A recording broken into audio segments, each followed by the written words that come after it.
So now that we have understood what cloud computing actually is, This video is brought to you by OppiPies Academy.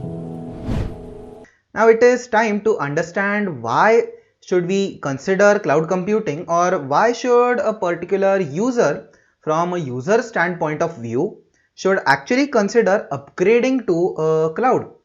Okay, so over here I have some reasons by which we can deduce conclusively that a cloud is better than having the conventional hardware in your particular domain in some particular cases. Okay, so the very first reason why someone should choose cloud computing over building conventional hardware at their particular place. So from now on, whenever I'll be using the word conventional hardware, I'll essentially mean a place where you have built all of your servers, created all of the computers, and have the access to the internet. Okay, so the very first reason is flexibility. So now imagine that you are the owner of a goods and services company and you want to deploy your models or all of your database and your computational load onto a particular computer. So now the very first thing which comes into your mind is how big of an instance should I create on a computer, which means that how much resource should you occupy on a particular computer. Okay, so you cannot occupy the largest possible resource because it will cost you the most amount of money.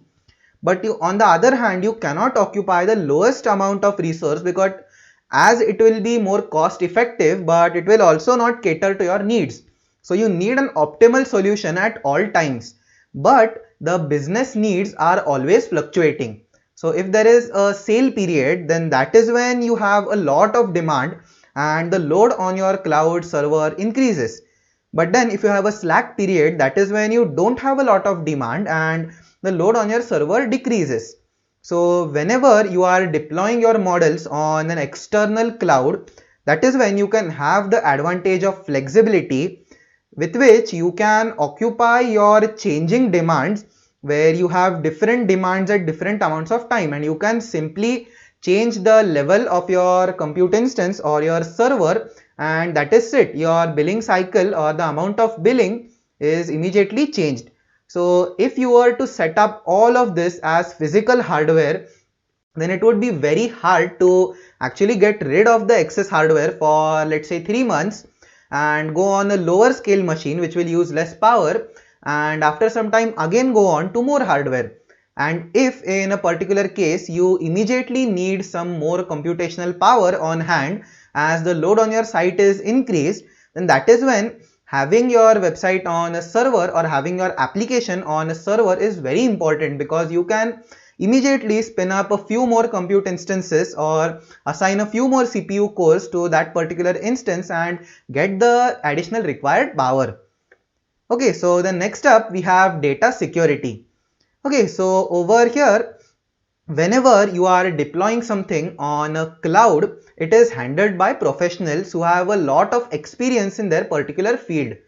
So if there was some problem which were to happen to your particular machine or even the hard drive on which your data is stored, then essentially if it was a computer on your particular local area, then the data might be lost. But in the case of cloud computers, they have a lot of different configurations set to make sure that user data is always uploaded and always online. Okay, it is very rarely happening that user data is completely lost. And to do this, they have a lot of different aspects of redundancy. They have a lot of different network drives. They also have different distribution operating systems, and by the combination of all of this, whenever you put some data on a particular cloud, you can be sure that the data is never lost. And due to this, there also are some concerns which are raised about cloud computing, where you have the data which is not being handled in a proper fashion.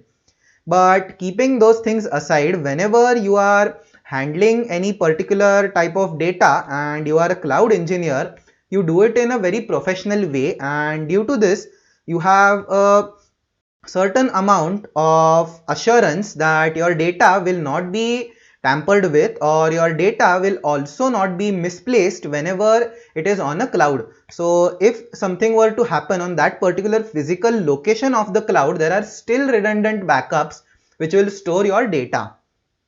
Okay, so next up we have software updates, and this is a very important thing. So whenever we are referring to hardware, then there are always viruses or bugs which are created to exploit the potential of that particular hardware and exploit user data. And all of these are countered by security patches or security updates. Okay, so whenever you update your operating system, you have to click a particular update button.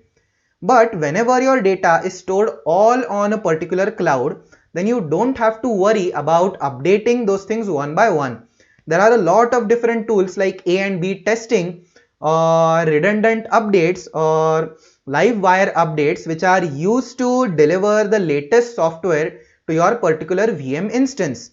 And this is again very important because sometimes building updates or even installing updates can be very tricky. And if you have a machine failing at a particular point, then essentially the entire machine is reduced to nothing because of that particular software update. And this happens in a lot of cases. So whenever your particular data is on a cloud, then you can be sure that they are using the latest security patches and also updating it for you behind the scenes. Okay, so then we have cloud computers which are a lot less capital intensive. So whenever we are setting up a particular machine at our particular place in your company, then you will have to invest a lot of money to get all of the hardware ready and to have it connected to a high-speed internet connection, and to have everything working, you will have to spend a lot of initial capital money. And if you are a startup or a company which is running low on capital, then this particular move might not be so interesting for you. Okay, so for this we have cloud computing where you can buy a virtual machine instance at a very low cost which is available to the whole world. Okay, and with this you remove a major equation of building a company where you have to set up a lot of different expensive hardware options, and that is not the case in the case of cloud computing, where you can set up a VM instance or even write some programs and execute them on a particular cloud with a very low amount of money. And as your workload increases, that is when you end up paying more and more money. And at one particular time, there also comes a point where having your own cloud is also beneficial than building everything on top of current cloud applications. Then we have better collaboration. So if you have ever used Git or GitHub, and if you have ever worked on any particular project, then you can quickly understand the ease or the advantage which GitHub gives to your particular project. So wherever you are situated in the world, you can easily push a commit which is pushing a piece of code onto the remote repository, and that remote repository holds all of those different code changes and it caters them to lot of different people. And due to this we have better collaboration and faster development. And this is also a very important aspect of cloud computing, which is remote access, which means that you can access a particular cloud instance from anywhere in the world regardless of your physical location. The only prerequisite which is required is that you need to have a valid internet connection.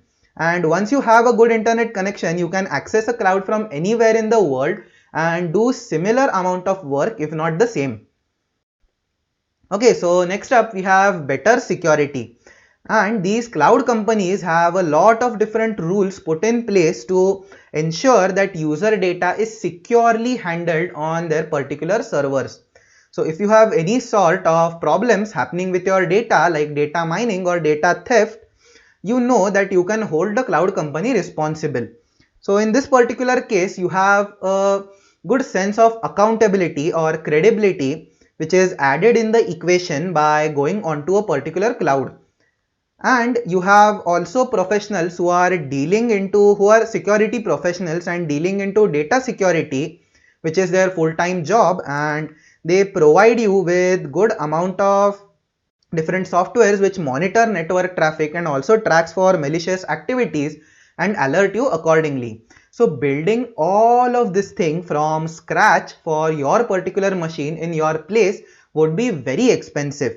And the main thing which cloud computing benefits from is the economy of scale, where you have something which is catering to multiple people, and for all of those people the price would be relatively less.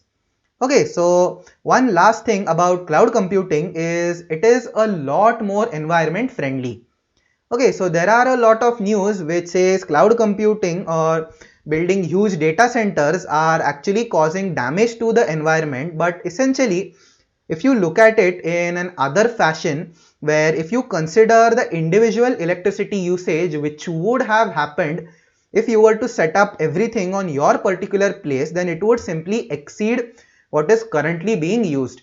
So a lot of these cloud data centers basically have a lot of different good methods to increase their efficiency. They have a lot of different cooling tactics. They are located in colder regions. Then they have good network redundancy. They also have good hardware which uses less power but delivers good performance. So based on all of these factors, you can say that a cloud computer or a data center is better to the environment if you were to set up everything on your particular place in a similar fashion. Okay, so that is pretty much it about a few reasons why you should be using cloud computing, and even if you are not, it is a good practice to understand what are the benefits of a cloud computer or using cloud computing and why should you be learning this in the first place. So once this is cleared, now let's proceed on towards the next part.